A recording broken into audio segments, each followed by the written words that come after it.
tout le monde, donc aujourd'hui cette vidéo c'est pour ceux qui vont avoir choisi le défi de nœuds. Donc dans la feuille de défi je vous demande de choisir parmi quelques défis et un de ceux-là c'est de faire les 4 nœuds que je vous montre dans cette vidéo-ci. Vous avez des illustrations pour 3 des 4 nœuds que je vous demande de faire dans le cahier. Malheureusement pour ce qui est du nœud tendeur, donc un nœud qui apparaît pas dans le cahier, c'était très compliqué de trouver des illustrations pour ce nœud-là. Ça a l'air que c'est pas le plus populaire. Aujourd'hui, j'ai décidé de vous montrer chacun de ces nœuds-là en images pour ceux qui sont un peu plus visuels.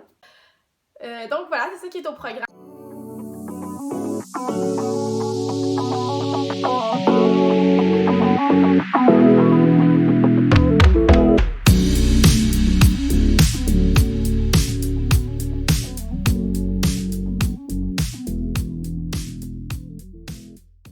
Peut-être que vous vous demandez, mais pourquoi est-ce qu'elle nous fait apprendre à faire des nœuds? C'est quoi le rapport avec le plein air? En fait, elle fait partie des notions vraiment qui peuvent être super utiles en survie. En plein air, on va les retrouver un peu partout, surtout par exemple pour tous les sports qui se font sur des bateaux, pour attacher un bateau, pour faire du sauvetage avec une corde. Je pense à toutes sortes d'affaires, par exemple tendre une bâche, monter une tente. Faire des caches à ours, donc des abris pour des ours. Donc il y a vraiment, même en escalade, en alpinisme, là, il y en a vraiment énormément. Donc le but c'est pas de tous vous les montrer. En fait, je vous mets le lien juste ici, puis dans la description d'un site qui montre énormément de nœuds, puis ça peut vous être super utile à apprendre justement si vous voulez approfondir vos connaissances en alpinisme par exemple. Donc, on va passer tout de suite au premier nœud. Donc, le premier nœud qui se trouve à être le nœud plat. Le nœud plat, en fait, c'est pour faire joindre 2 cordes. Puis ça, vraiment, ça va être super utile, par exemple, pour réparer de l'équipement. Si jamais votre corde est trop courte ou que vous avez un bris de corde, ça peut être très, très utile. Un premier brin de corde comme ça ici. Et un deuxième brin de corde comme ça ici. Donc, ce que je vais faire, je vais prendre mon premier brin de corde qui est ici, je vais venir faire un X par-dessus l'autre brin de corde. Par la suite, je vais venir le passer en dessous de mon deuxième brin de corde, comme ça ici. Donc, vous voyez bien, il passe par-dessus, il passe en dessous. Je vais prendre ça ici, je vais venir le tirer un petit peu, puis je vais venir le ramener ici, comme ça, je viens faire un U. Maintenant, je vais prendre mon deuxième brin de corde, puis je vais venir faire la même chose. Je vais venir le tirer. Oups! Le tirer un peu, puis je vais venir faire un U comme ça ici. Donc, après ça, je vais venir prendre mon brin de corde ici. Je vais venir le passer par-dessus. Je vais venir le passer par la suite en dessous. Comme ça ici, je vais venir tirer. Puis là, vous voyez, j'ai mon nœud plat qui se trouve à être comme ça ici. Je peux venir tirer comme ça, puis là, vous voyez, mes 2 brins de corde sont reliés ensemble. Donc, quand je tire sur ce brin-là, ça se défait pas. Puis quand je tire sur ce brin-là ici, ça se défait pas non plus. Puis si vous voulez voir de plus près, là, c'est ça que ça donne ici. Ça vient vraiment faire là, comme 2 U qui sont emboîtés un dans l'autre. Quand je veux le défaire, j'ai juste à prendre les 2 extrémités de mes U puis les tirer comme ça. Deuxième nœud, ça va être le nœud de chaise. Ce nœud de chaise-là est comme très connu dans l'histoire en fait pour être le nœud dans lequel les alpinistes avant s'asseyaient dedans. Donc maintenant on fait plus ça, donc s'il vous plaît asseyez-vous pas dans votre nœud de chaise, ça peut être très dangereux, mais il est connu pour ça. Aujourd'hui, on va plus l'utiliser pour suspendre des choses, par exemple des lampes, suspendre un sac à un arbre pour le mettre hors de portée des animaux, c'est aussi très utilisé pour ça. Ou tout simplement là, venir attacher l'œillet d'une bâche. Donc c'est un nœud là, qui se fait en fait là, pour venir attacher un objet à une corde, là, un objet qui a une loupe dedans. Ok, donc pour le nœud de chaise, je vais juste avoir besoin d'un brin de corde comme ça ici, donc juste d'un côté de corde. Puis qu'est-ce que je vais faire, c'est que je vais venir me créer une espèce de loupe comme ça ici. Puis je vais venir me donner du lousse en tirant sur ce brin de corde-là, donc je veux vraiment avoir de l'espace pour faire mon nœud, donc je me gêne pas, je m'en donne quand même. En fait, la distance que vous allez donner ici, ça va vraiment être ça qui va faire dépendre là, de comment grande va être votre loupe. Donc, tantôt, je vous parlais qu'il y avait du monde qui s'assoyait là-dedans. Là, ben là, ils vont vraiment venir tirer là, 1 mètre de corde là, par là-bas. Donc, voilà comme ça ici. Après ça, on va venir prendre le bout de corde qui est ici, puis on va venir passer en dessous, comme ça ici, puis on va venir le sortir par en haut. Donc, ça me donne ça ici. Par la suite, je vais venir prendre ce bout de corde-là ici. Je vais venir le passer en dessous. Puis, par-dessus mon croisement qui se trouve ici, pour finalement le faire finir en dessous. Comme ça. Et voilà. Donc, ça fait mon nœud de chaise. Donc, c'est à ça que ça a l'air, là. Puis, vous voyez, ça peut vraiment être utile pour venir accrocher quelque chose ici, là. Par exemple, une lampe. Deuxième option du nœud de chaise, dans le concours, vous choisirez celui que vous préférez entre les deux. Ça va être le nœud qui va se faire. Vous avez comme la première option que je vous ai montré où est-ce qu'on fait une loupe et qu'on peut venir accrocher quelque chose. Si jamais vous n'avez pas la possibilité d'accrocher, il faut que vous le fassiez dans l'œillet ou la loupe de l'objet que vous voulez rattacher à votre corde. En fait, on va faire cette version-là que je vous montre tout de suite. Ok, donc maintenant, on va regarder le nœud de chaise, mais avec un arbre. Donc ici, vous voyez, j'ai mon arbre, ce qui est bien sûr une lampe avec de la peinture dessus, je m'excuse. Fait que je vais avoir besoin de mon brin de corde, puis je vais faire exactement la même chose, je me donne du mou. Je viens faire une boucle ici, donc j'ai ma boucle.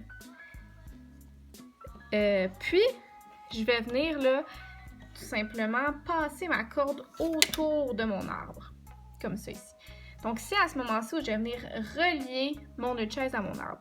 Puis, je vais venir faire les mêmes étapes. Je passe en dessous dans ma boucle, je sors par-dessus, puis en dessous ici, par-dessus mon croisement, puis je ressors en dessous ici, puis mon nœud de chaise est relié à mon arbre.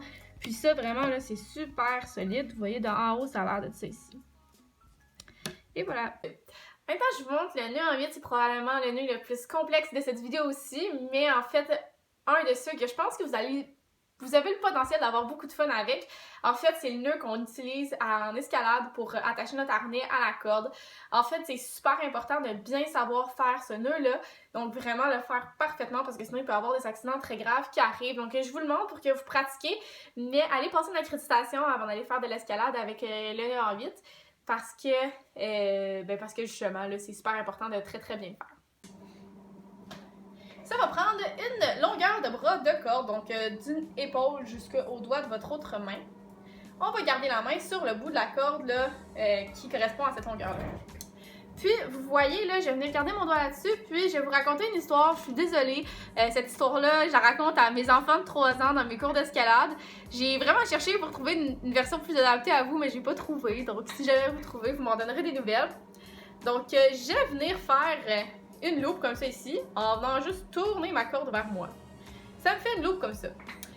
C'est la tête du bonhomme de neige, ok?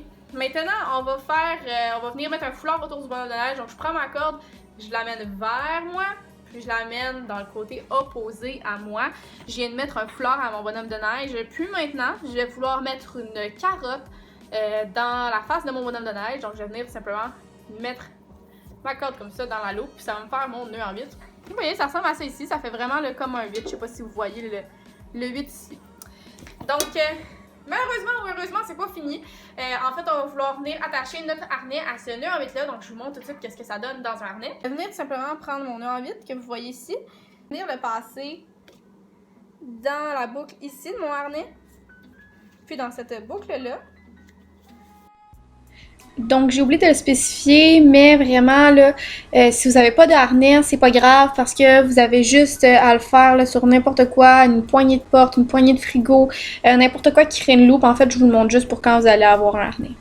Donc, ici, puis je vais venir ramener comme ça ici. Attention, là, cette boucle-là, c'est pour l'ATC qui est ici, c'est pour assurer, c'est pas pour faire le nœud en 8 dedans. Donc, maintenant, vous voyez, mon nœud en 8 est comme ça ici. Je vais venir là, tirer ma corde ici. Puis je vais venir tout simplement faire exactement la même chose, suivre le même parcours avec cette corde-là, mais tout simplement ici. Donc, aussi, avant de commencer, vous voyez que mon nœud en 8 est comme ça. Il y a un côté où est-ce que ma corde va plus se rapprocher. Donc, vous voyez, elle est automatiquement plus collée de ce côté-là que de ce côté-là. Donc, tout simplement, je vais venir tasser la porte. Puis je vais venir rentrer ma corde ici. Donc, on tasse toujours la porte du nœud en 8 avant de rentrer. On la rentre pas de l'autre côté.